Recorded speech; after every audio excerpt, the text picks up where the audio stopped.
Amber Mack, and this is The Great Canadian Pivot. If you have been following along with this series, we are talking about businesses, individuals, products, companies that have pivoted over the past few weeks. And I'm really excited today to speak to a very good friend of ours. We have been friends for many, many years. And I was just talking to my husband, Chris, before this broadcast and saying that Stuart Reynolds, aka Brittle Star, is one of those people who is always pivoting. So it makes sense to have a conversation with him about how he's doing during COVID-19 and talk about an event that he has coming up. And this was supposed to be face-to-face, but of course is now virtual. So without further ado, hello, Stuart. How are you doing? I'm good. How are you doing, Amber?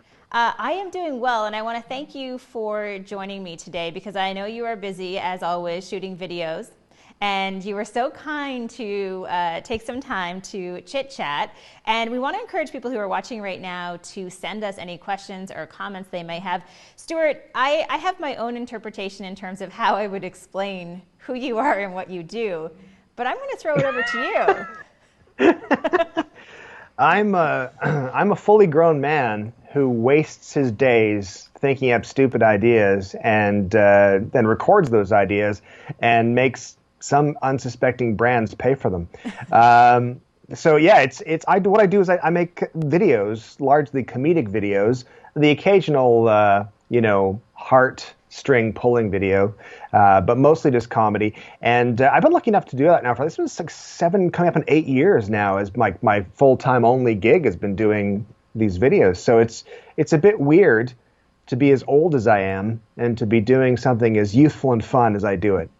Well, I do want to say that we met many years ago, and we met because I believe at the time my co-host on Twit, Sarah Lane, had suggested that I get in touch with you because you were one of the first Vine celebrities. We are also showing a picture that I'm going to describe a little bit later on in terms of why we're both wearing a sweater and joined together.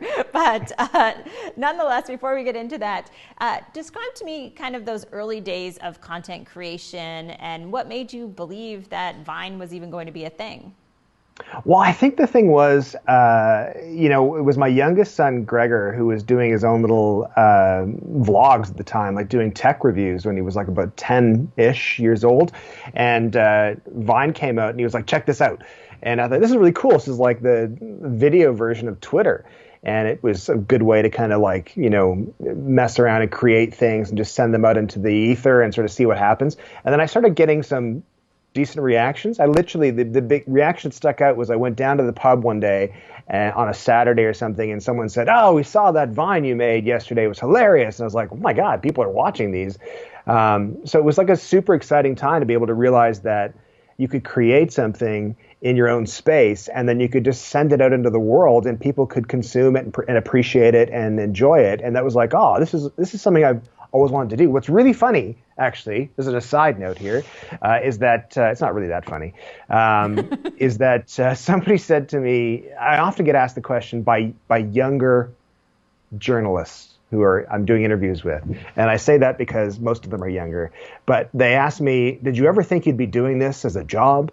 And of course the answer is, well, no, I didn't. Well, technology wasn't around when I was a kid. However, I realized in the last interview I did last week where I was like, actually, you know what? When I was a kid, all I wanted to do was create things, like record things at home and then just send them out into the world. But at the time I was like, well, it's going to cost a lot in stamps to do that. So it just wasn't feasible. And it's like, well, I guess I'm doing that now, which is really cool. Yeah, absolutely. I mean, obviously you're doing a job that no one would have imagined existed. I'm not saying it's not an important job, but well, the reality is that, we're both in this space where we constantly have to adapt. We're always creating content. And I will say, because we are talking about pivoting, that Chris and I did have some conversations early on, and we were wondering how you were going to pivot from doing these short videos after Vine, of course, really ended up kind of falling off the radar in terms of its internet audience. And thanks for bringing that up again, Amber. And pivoting into doing longer form content, and longer form on the internet is really like 2 minutes. But you were able to do that. Well, yeah, I mean, I think it was kind of a necessity. I think one of the things I've learned in my adult life is like the importance of adapting to new situations. And I think especially as a, I've always been interested in business, like small business and entrepreneurship and stuff like that. But I've never had like the full on dedication to be smart enough to do a lot of things. But I've always been kind of interested in the idea of starting your own business and doing stuff. And I remember reading when I was like 18, saying like the strength of small business is being able to turn on a dime. And I think that's very true. I think that idea is if you're in business in general, any kind of business, or just in life in general, you have to be able to look at whatever the situation is and go, okay, I'm just going to adapt to that. Because as I often tell my kids when they're learning a new skill, there's two things. One is that everything's a magic trick. So everything looks impossible until you know how to do it. And then secondly, if all you have to do, if you feel, some trepidation about doing something or pivoting or adapting to some new skill, just think of anyone you can think of who's stupider than you who's doing it. And if they can do it, you can do it. So, I mean, I think, it's the adaptation was just kind of like, it was a totally different skill. Like, even though it was kind of filming videos and the same thing, it was much more different way of writing, different pace, different rhythm. It was very, very different from the intensive amount of creation we did on Vine for however long it was, 3 years or something, for sure. Yeah, and also we should mention that you're sitting on the set of the morning show thing, which is something that you do with your beautiful wife. And that has also grown into an enormous success. I was looking at some of your videos recently. I mean, it's amazing the numbers you're able to pull in on Facebook. So maybe talk a little bit about that show and why you're doing it and just the audience that's there, because I think we often talk about traditional television, but I would argue in terms of smaller local markets, I mean, you've always pulled in some pretty impressive numbers. Well, thank you. I appreciate you saying that. The morning show thing is weird. The morning show thing has been going, as of this August, it will have been going for 4 years. And we did it initially 5 days a week. And then stopped doing it 5 days a week because Facebook's algorithm was punishing us for doing that. So we ended up doing it less and getting bigger numbers because we were doing it less often. And it's got a weird demographic that watch it. Our biggest audience is women 34 to 54, which is just something. It's great. And I think the big thing about the morning show thing is essentially it's like one of these regular sort of, morning TV crap fest, except we have less Hollywood stars, unless you count the Property Brothers occasionally.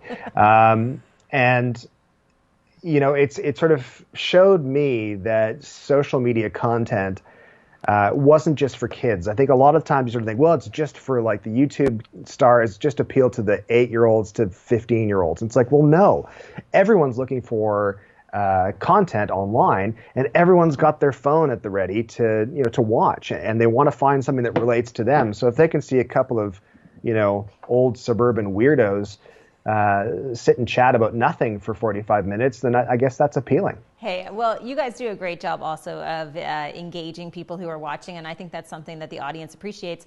And I should mention, just because we should take advantage of the format that we are in right now, because we are doing this on Facebook and Twitter as well as LinkedIn. So if people have questions for you, please put them into the comments. Chris is on hand here to make sure they show up on screen.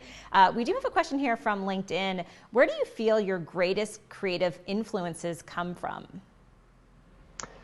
I think that one of the big things that social media is accused of is making us less connected in a weird way, like we sort of a bit more isolated, because it is a really intimate format, an intimate medium. I mean, the majority of my content is probably watched while you're in the toilet, not in the toilet, on the toilet. You could be in the toilet. That's up to you. I'm not here to judge. But I think that the inspiration comes from the idea of like getting those moments of those things that everyone kind of goes, yeah, this is a big deal. Or to me, even though I know it's ridiculous. So it's like I did a video a couple of years ago now about how every time it snows, everyone takes to Facebook and feels it's their patriotic civic duty to tell everyone else that it's snowing. And it's evident that it's snowing in their friend group and where they're connected to. But I think those kind of inspirations are like, well, I can take hold of that and I can kind of explode that moment.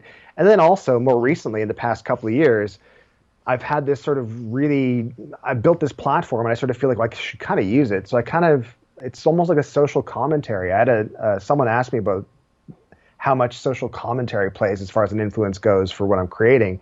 And I think, as I said to him, I think that, all comedy has social commentary at its core. So it's kind of like you're just looking around and you're just basically holding up a mirror to everybody else going, look how stupid this is. Look how stupid we are. And, you can laugh at that or you can cry. Well, I do have to say that we have some good comments coming in. Dave Jaffer, and I know Chris just put this up on the screen. He said, "Be right back. I'm buying oldsuburbanweirdos.com," because he apparently likes the name. Not if I get it first.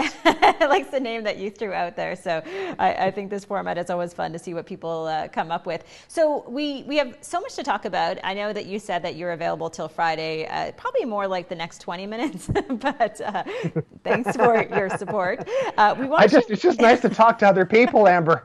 I know. I love when I say, it's a very casual conversation. There's no structure. And you're like, I have till Friday. I'm good. Yeah. It is nice. And I should say you're at a disadvantage because I can see you, but you can't see me. So you're kind of not really talking to anyone. I'm watching the feed on Twitter right now. Good. So you're a little bit delayed. So it's good. It's like I can hear a little bit of a laugh and then I can sort of see over and I see the laugh. So it's like double gratitude there. So it's good. I love it. Okay. So we want to show a couple of your videos and we thought it would be fun if you would introduce them. I know you don't know what those videos are, but Chris and I picked our top 3. The first one is a recent video because you have been doing some great content, I think, just to cheer people up, help people smile at home. And this one is a video you did about airline refunds. So maybe you could introduce it and then we're going to show about 50 seconds of the video. Sure. So do you want me to introduce it now? Yeah, that's how this works. Okay, great. Okay, Mrs. TV. So this video is basically a demonstration of the fact that I'm taking a personal experience and then just saying, I bet you everybody else is going through this at the same time. And it was a whole process of travel credits and what happens and how confusing that whole process was. And it's basically born of the fact that I got into a Twitter fight with an airline and then got angry, and so I just made a video. All right, let's take a look at the video, and Stuart, just sit tight while we watch that. We're going to play about 50 seconds of it. It is a classic. Hi. We're an airline that usually does a pretty good job of getting you where you want to go. During these uncertain times, we know you've been forced to reschedule or even cancel your travel plans. Don't worry. You can cancel your existing flights for a travel credit that you can use in the future. I mean, you already spent the money, so what's the big deal? We've also waived any rebooking or change fees, so you can relax, knowing that when this time passes, you can take to the skies again. We're all in this together. Unless you book through a third-party travel site, then we don't even know who you are, man. Like, what tickets are you even talking about?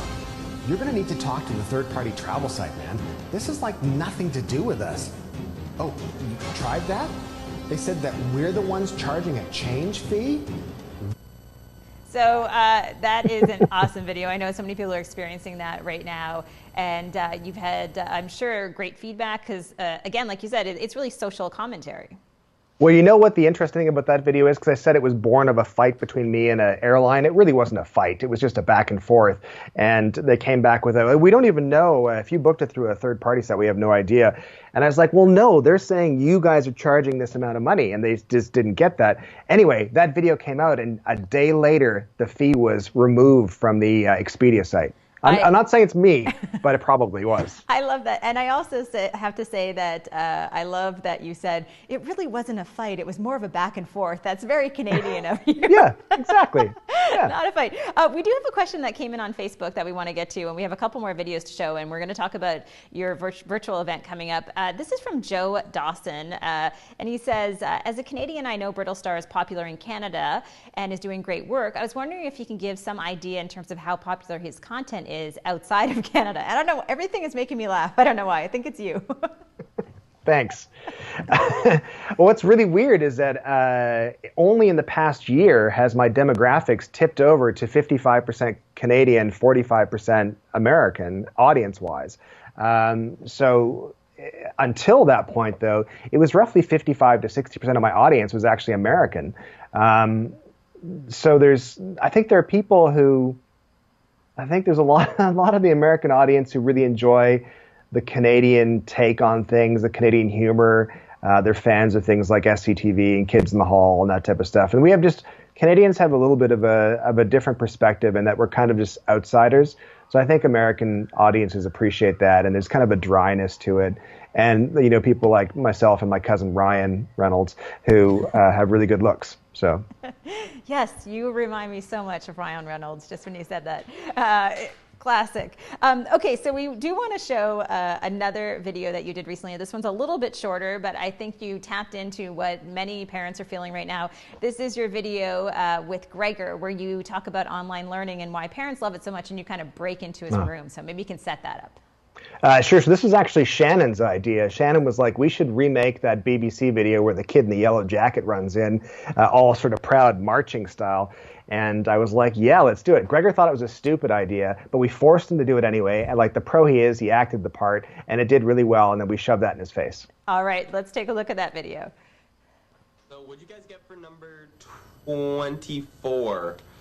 I got 8 for that one. But no, actually that does make sense. Yeah. And then for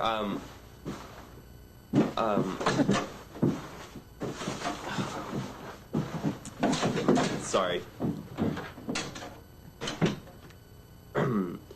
No, but yes, that does make sense. And then for the second part of that question. All right, so we should mention too that your whole family has been involved in creating video content for many, many years. And I used to tease you a lot because I used to say, oh, because Gregor at one point was getting more views than you. I don't want to get into that conversation, but what's it been like creating content as a family over the years? Well, he's currently kicking my butt in TikTok. Gregor does super well on TikTok. He's been doing this series of dramatic readings. So we'll take like rap songs and stuff and do dramatic readings of them. And he's just been killing it with those, like getting millions of views, which is awesome.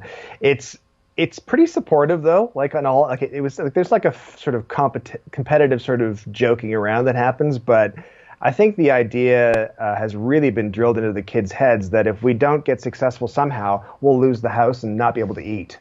So that really motivates them. Wow. Yeah, that took a turn. Okay, so we do have one more video to show, but I want to wait till the end because this is one of your most popular videos, and I think it will be good at the end of our conversation. I did want to take another question now because I believe that Chris has stumbled upon another question in the comments, unless he has a question. Okay, this is a question coming in on LinkedIn. Describe your ideal content recipe. That's a great question. My ideal content recipe? Yes, like the ingredients to your comedic humor. You know what it is? You want an honest answer, like a real answer? That would be appreciated at this point. Yes. Listen, do you want entertainment or do you want knowledge? That's what I want to know. A little bit of both.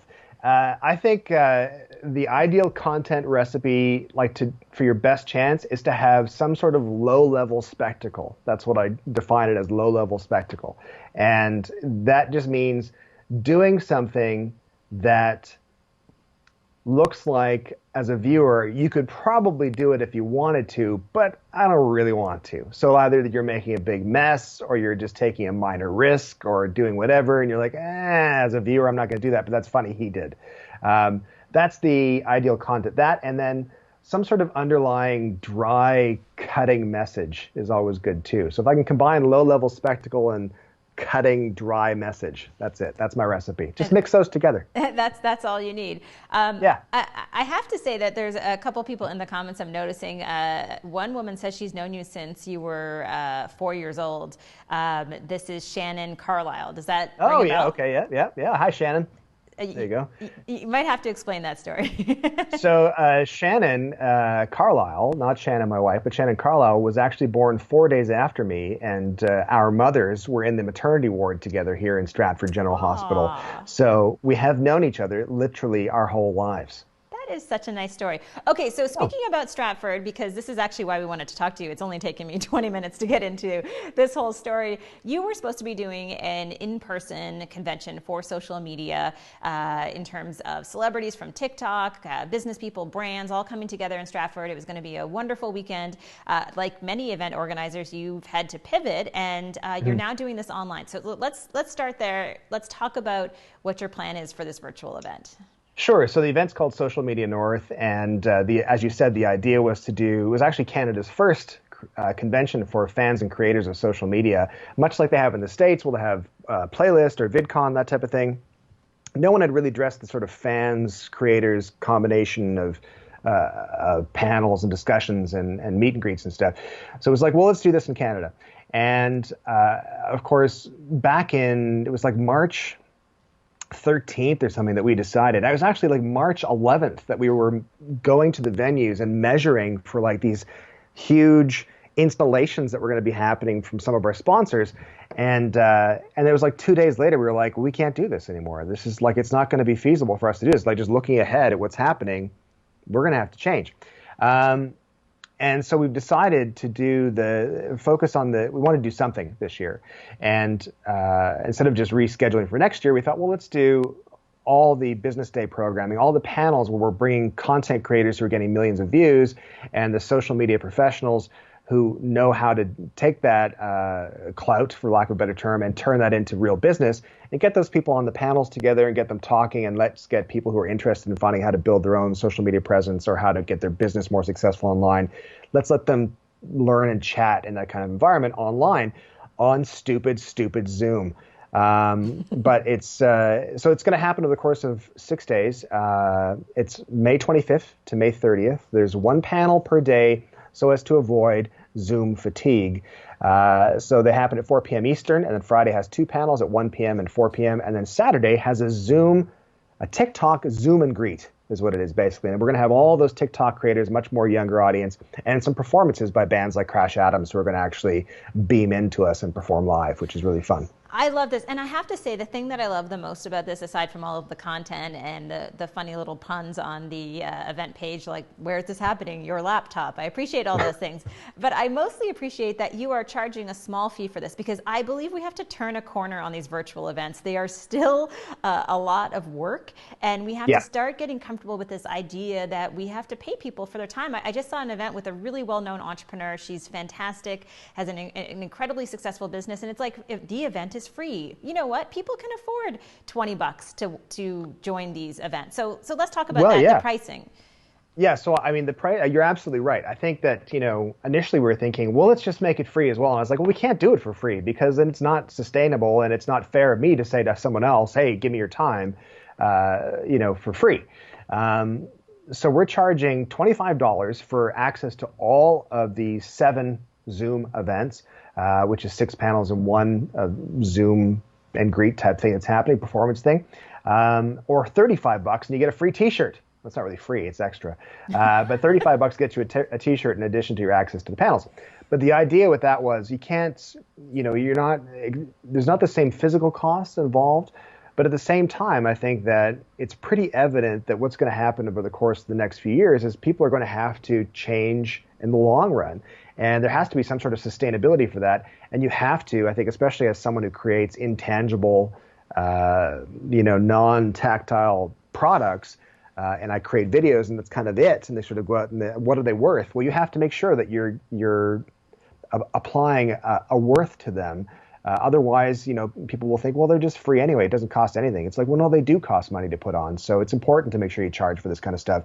But I think you got to be fair at the same time as well, because you don't get to smell me. You get to just sort of pretend like you're smelling me. You were doing so well and so businesslike until that very moment. I don't know what happened. I can't keep it together. You really can't. Blown up. And now you're throwing me off. I'm usually composed during these interviews, but now I'm just laughing at every stupid joke. So I'm trying. It's not stupid. I'm trying to be an adult, and I'm just failing. No, you're doing a great job. But I think you're exactly right, and I think that it's good to see that you're charging. And I also really believe that people will show up for things that they pay for. This is, not something that's new in the age of COVID-19. This is a reality across the board, whether it's fitness classes or cooking classes. When everything is free, no one feels like they should be accountable and show up. Yeah, plus I think the quality of things diminishes because it just, it's not sustainable. I think that, business is business. And I think that, again, going back to the idea of like when I was getting paid to do branded videos back in 2013, the first series of videos I did for Disney, they paid us $5,000 American, and I was like, oh my God, who would pay for videos? Until I started working on them, I go, oh, it's because it took me a month and a half to do them. That's why.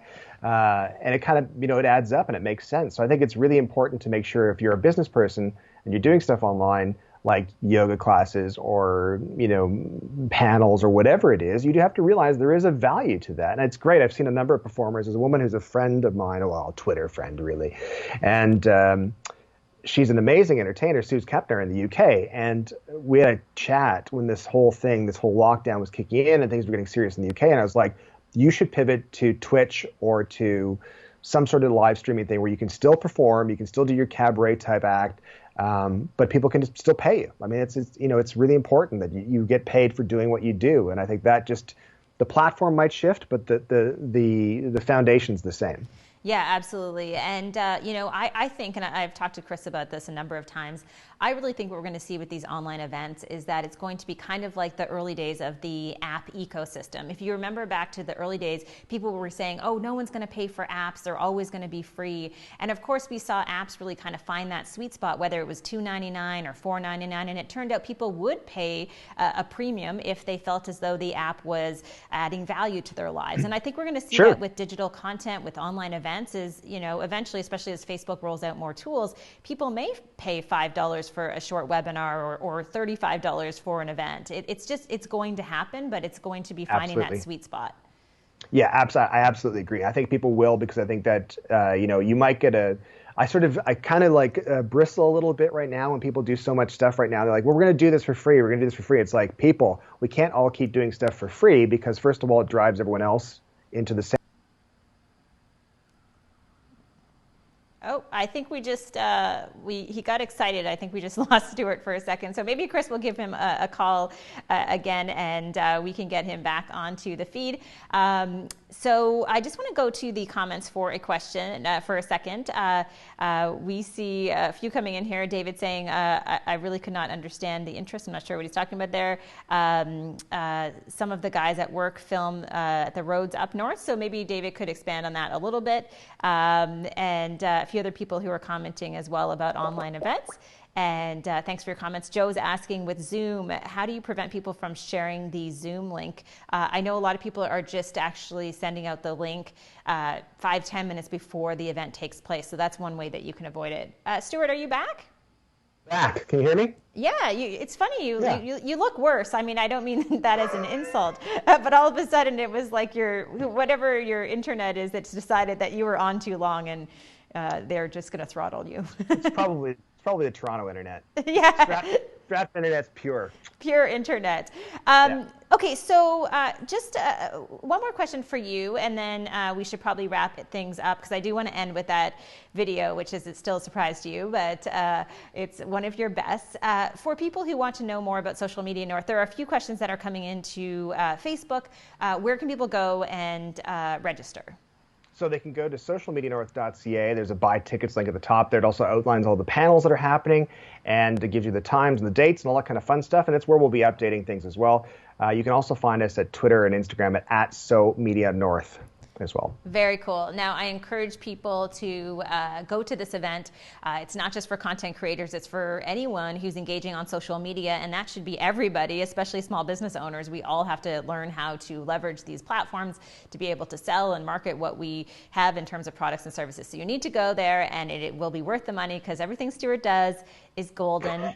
I'm a huge fan, as you know, and a good friend of you and your family. So I do appreciate you being here. I think what we'll do is we'll play this last video, and then we'll come back and say goodbye, if you don't mind just sitting tight. That sounds good, yeah. Okay, so this is your video that it's about 1.5 minutes long, but it's worth sharing. And this is the video, I believe, Chris, we have that where Stuart is introducing himself. It's how Canadians introduce themselves to Americans. Canadian something, right? We have to find out the name of the video. My whole shtick. I built a career on that. No, I just don't know the title of the video. Let's just, you know what? Why don't we just play it, and then hopefully we'll figure it out. If you're watching the feed, you can tell us what the actual name is. All right. Okay, Chris, let's take a look at the video. Hey, neighbor. Oh, hi, America. What's with the decorations? It's Canada Day. We're having a little get-together. Canada Day? Yeah, kind of like July 4th for you guys. Yeah, but we do July 4th because we got lots of stuff to celebrate. We got Eagles and freedom and KFC. What do you have to celebrate? Did you just say what do we have to celebrate? Yeah, Universal health care. So if you break your leg, you can still afford a snack while you wait in the ER. The metric system. But to be fair, everybody else has that except you. Maternity leave. Because we think if a woman carries around another human for 9 months, she might need some time off. Poutine. French fries, gravy, cheese curds. If angels owned food trucks, they'd make poutine. Bagged milk. It's more environmentally friendly, plus it feels like you're holding a cold, wet baby. And beer. Actual beer. Not yellow water, beer. And lots of it. Butter tarts. If you put sex and gold into a blender, you get a butter tart. Of course, hockey. We did it first, we still do it best. But American teams win the Stanley Cup. American teams, Canadian players. Oh, and to your KFC point, Colonel Sanders lived in Canada, so we made it even better by pronouncing it KFC. It's true. He lived in Canada from 1965 to 1980. Yeah, that is weird, but it's true. But you know what we don't have? What? Pennies, because they're stupid pocket weights. Y'all do have some stuff to celebrate, I guess. Yeah. Sorry. All right, so Stuart, maybe there was an official title to that video that you can reveal to us now. The title of the video is Explaining Canada Day to Americans. See, I kind of knew that it was along those lines. And Yeah. I don't know how many views that had, but I think it's in the tens of millions. It is. Here's some trivia for you. That was the biggest branded video in the world in 2017 that won the agency I worked with 1 or 2 awards. And we beat Nike by 10 million views. I think it has about 65 million in total across platforms now. Crazy. And also trivia. The guy who plays the doctor in that video, my drama teacher from high school. Wow. Any more trivia? What other trivia can I tell you? It's all filmed in my backyard. I had to ask my neighbor if I could go in his backyard in the American side. I bought all of my American paraphernalia at Target in Anaheim. Like a day before I filmed that video. Wow. There you Well, go. it is awesome. I remember that came out, and of course, watching it climb into the millions and millions was pretty awesome. Okay, I do want to let you go, but Joe has a question here that I do want us to answer, and the question is this, because I do want to encourage Joe if we can. Joe says, is broadcasting, creating content a real viable living? Can it pay the bills? Would love to get it going, but scared to take the jump. I feel like, Joe, you are on with 2 of the right people because this is what we do, right, Stuart? It's true. Yeah, it's totally true. I mean, I think that everyone has the means of production now. It used to be back in the day, sort of people would be like, I'm going to be a rock star when I grow up. It's like, well, good luck with that.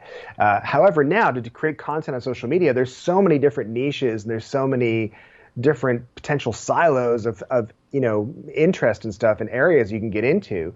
And there's so much, the means of production is so attainable. If you've got a phone, you can do, so much with that on its own. You can record audio, you can do podcasts, you can do videos, you can edit on your phone. If you have a laptop as well, then, you can just step it up and do even more work. You can do so much. And the great thing about creating content online is that, it's kind of ephemeral.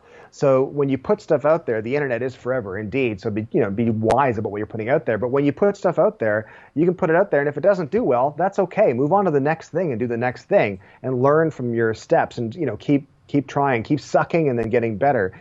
I'm amazed constantly. I get asked, I'll do a video. So for example, there's a video on my a good example is the video we just played, Explaining Canada Day to Americans. Biggest branded video in the world in 2017. And honest to God, 2 weeks after, people were like, well, what else have you done? It's like, what? Isn't that enough?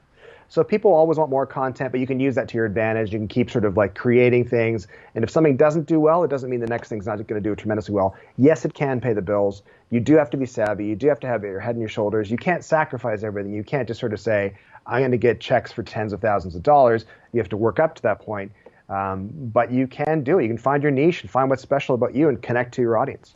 Yeah, and I think, just to build on that a little bit, I also really believe that you have to do things, not to get all Marie Kondo on you, but that really bring you joy, that you love talking about. Like if someone said to me, Amber, I'm going to pay you $25,000 to do a short video on fashion or makeup. I mean, I'm just not interested in that. I wouldn't do a good job. People who know me know that's not authentic. I think that's a big part of it as well, is going into it, Joe, just some final advice for you is that, figure out what your thing is. I'm not going to use the word niche because, by all means, I don't have a niche. I have a broad range of things that I talk about, but they're all connected in one way or another. And I think Stuart's the same way. He's got a lot of bad dad jokes. Easy. They're just bad jokes. You can be told by men or women, it doesn't matter. I think, as well, the thing is, it's not even just a case of like finding something that brings you joy, to me anyway, not that brings you joy specifically. It's not like I have to find your passion and go after your passion. That may be something for you, that might not be. But I think that it's more a case of brings you joy in that you're not going to mind doing this when you don't really want to do anything. So I might not feel like doing a video one day, but it's like I've got to do it, and this is what I do. So I haven't put anything out in the past 3 days, so I got to do something. So as long as you're okay doing that, and you get some sort of, you can tolerate it in the best possible way, you're going to be doing a lot of it. Whatever you choose to do, you're going to be doing a lot. You're going to be learning a lot and studying it a lot. So just make sure you have some sort of joy out of it, some sort of enjoyment, something that you can, it feels okay to do, that type of thing. And if you're totally artless and have no soul, you can be like a guy I met before who was, can I tell this story? Is that all right? Do we have time? We have till Friday, so. Okay, good.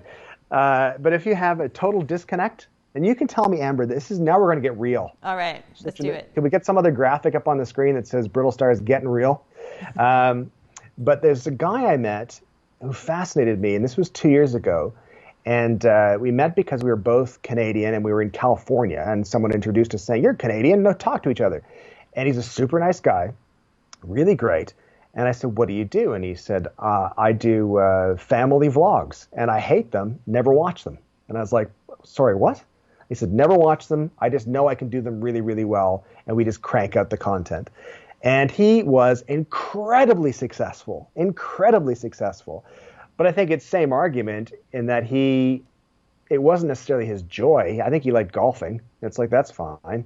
So he likes golfing, but he knew he could do this really, really well, and he didn't mind doing it every day. So yeah, this sounds great. So it's kind of, I think that the thing I always try to walk people back from is this notion of like, it brings me ultimate joy. It's like me doing airline videos is not like something I've dreamt of since I was a child, but it's okay. Yeah, it's pretty good. So weird, because I've always dreamt about doing router videos. I mean, routers bring me joy. I mean, that's the difference between us, because I must just be an uber nerd. Are you being serious right now when you say that? I love explaining technology to people. I love it.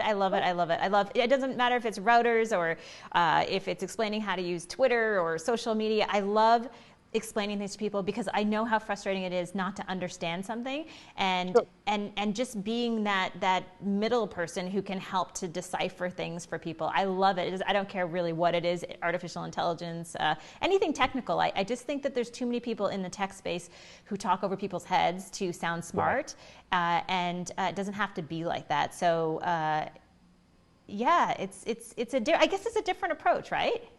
Well, it is. I mean, I think the idea is that if you've got something that you absolutely love doing, then you should do it. Like one of the things I'm doing now, for example, is I've been involved in music since I was 14, and like doing on a somewhat professional-esque level since I was 16, and did okay. And like Brittle Star came from a band name, and the first album did okay, and it made decent amount of money. It was licensed by MTV for TV shows and stuff.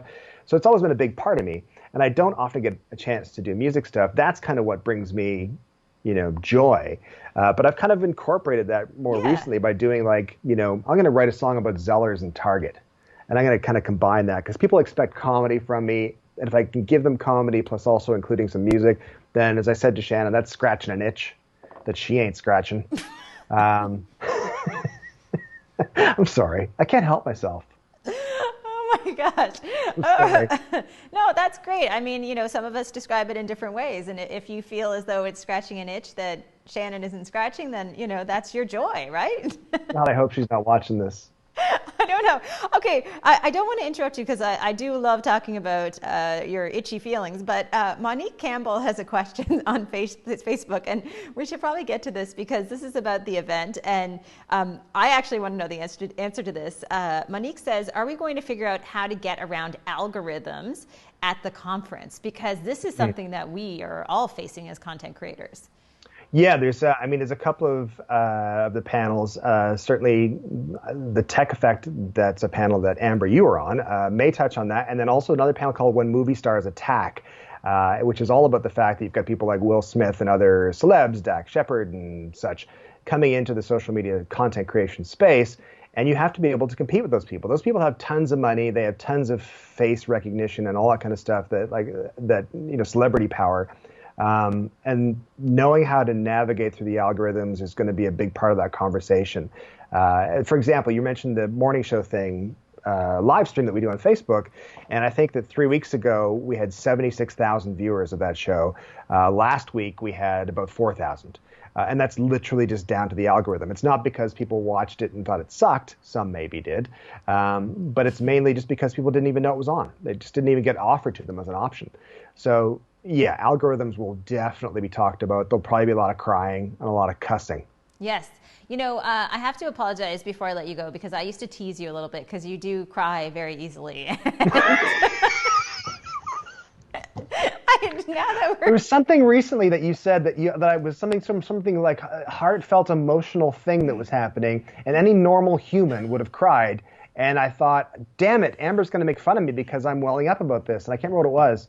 There's some regular human emotion that you probably are unable to feel, and just went after me for that night. I'm just glad you never got the chance to do it in person. I think it was like a puppy in like a duck costume. I'm totally making that up. I have no idea. You were in one of my favorite Vines ever you were in, and we filmed it at the Producers Ball at the ROM, and it was when you can't hear people at an event, and so you just laugh. They'll say something and you just laugh. Oh, yeah. A crowd of us standing in a circle, and then you said your line was, which you were frighteningly happy to say the line, yeah. My puppy just died today. And everyone went, oh, yes, I remember that. That was fun. You know what? That reminds me that before I say goodbye to you, I promised I would explain this picture that we had off the top where we're wearing a knit holiday sweater. This is from many years ago. Of course, we were not practicing physical distancing. It was not a thing. But I actually don't really remember what we were doing, but I feel like we were with the Property Brothers, maybe. Yeah. Yeah, we were filming with Drew Scott from the Property Brothers, and from that whole session, there's a picture of you and I in that sweater. Who was it? It was his sweater, right? Because it was obviously a twins thing. Is that right? I don't think that like twins all wear those sweaters. It's like a no, that's what they wear. Even when you meet them today, if you only see Drew, it's just because of perspective. If you turn over to the side, you can see Jonathan. But he brought the sweater for that prop, and there's also another picture of us where you're like, you and Drew are all dressed up in like a cocktail party, and I'm wearing a potato sack. Ah, yes. Yeah. Yeah, and we were just doing some vines, I think, right? Yeah, that's all we were doing. We were making a bunch of Christmas vines, I think is the idea. And I think that particular picture was taken from a vine we did for Drew. I think it was for Drew about when your dad comes along on your date. And I was playing your dad in that video. I look 10 years younger than you in that picture. Yep. Okay, so let's move on to a Facebook question or Periscope. Okay, I'm trying to let you go. I'm trying to wrap this up. I know there are people who probably have things to do. I got nothing to do. Okay. I have nothing to do. So Jeff Garlick, who is a dear Twitter friend who I've never met in person, he's watching right now on Twitter, and he wants to ask you a question. What is harder to create, a 6-second Vine or a longer format video? That's a great question. Totally two different beasts. I think the 6-second offers you a couple of options that you don't get in a long form. Like a 6-second, the joke can be, I think Chris mentioned before we went live, about a Vine we did back in the day where it was Gregor and I, and it's about me watching what's Die Hard, and the Yippee-Ki-Yay, And so you get 6 seconds. You can use that cutoff point as your punchline. So the idea is I hold up the video and I'm like, I can say something about watching it with the kids or something like that, or don't worry, we won't.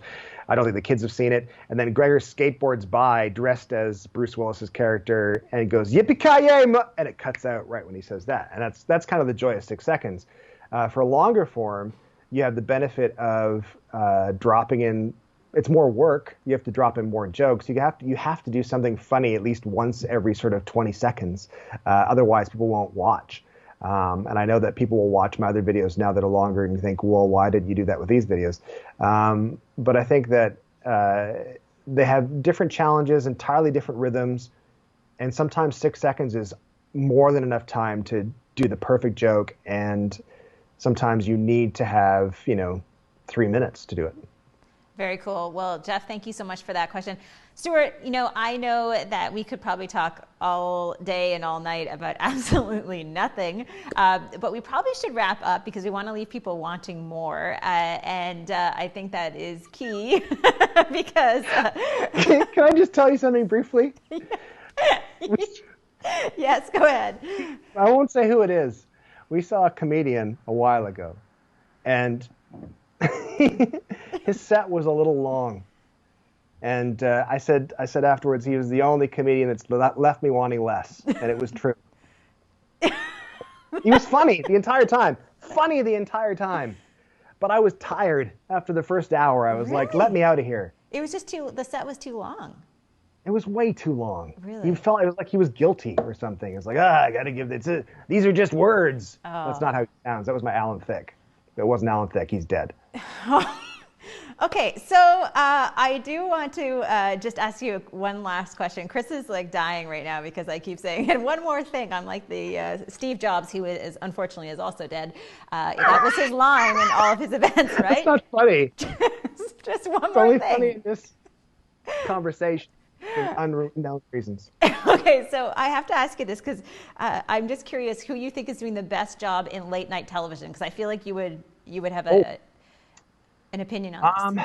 I think, I think that like in regards to social media, I think that Jimmy Fallon is killing it, and he always has. He's always been like really, really, and I'm not a really big Jimmy Fallon fan. He seems like a wonderful guy. He's incredibly talented. He's not my favorite of the hosts, but as far as like social media and doing stuff during this lockdown, I think he's killing it totally right now. Oh. I think that Stephen Colbert is super smart. I think he's doing an okay job, but I think Jimmy Fallon is certainly the one that's like it feels like it's his medium. Like he just gets it. I'm a Trevor Noah fan, so he's my guy. I mean, Trevor's great too, but does he seem like he's phoning it in these days? Just kind of like, this is me. If there's a pandemic, Stuart, he's got to stay Tell home. that to Jimmy Fallon, who dressed up as Nicolas Cage doing Joe Exotic. But you know what? That perhaps, just to wrap up, that probably speaks to maybe the different sense of humor that you have versus me, because you like to do skits and you like to pretend you're other people. I'm a little more straight edge in some ways. So, Trevor's humor where he's sitting there and he jabs at like a politician, that's sort of, it's good. safer It's maybe, good. right? Yeah. No, I understand. To each their own, for sure. Trevor's great, actually. I'm not going to badmouth Trevor. I just think that Jimmy Fallon does it better, even though I'm not a huge fan. I love how you keep saying all this. You're like the worst person to compliment anyone. He's doing a great job. I wouldn't watch this myself, but you're doing a great job. Okay, well, Chris is probably getting very tired. Chris, I kind of shut Chris up earlier on, but I do want to say, Chris, do you want to just say goodbye to Stuart? Why is Chris getting tired? Is he pedaling? Is this whole thing like stationary bicycle powered? No, that's ridiculous. Goodbye, Stuart. It's like a regular call from Chris. Right? That's true. He's on a Peloton right now, switching the show. Come on now, people, all right? Seriously. Okay, well, you know what? People stuck with us throughout this, which is shocking, and we do appreciate it. And Stuart, I love you. You're amazing. I love your whole family. It's so great to see you. You're right. It is good to chat. I'm sorry that it has to be in a live format on the internet. Listen, if it's not content, it's worthless. Right? It's fine. That's what I do to people now.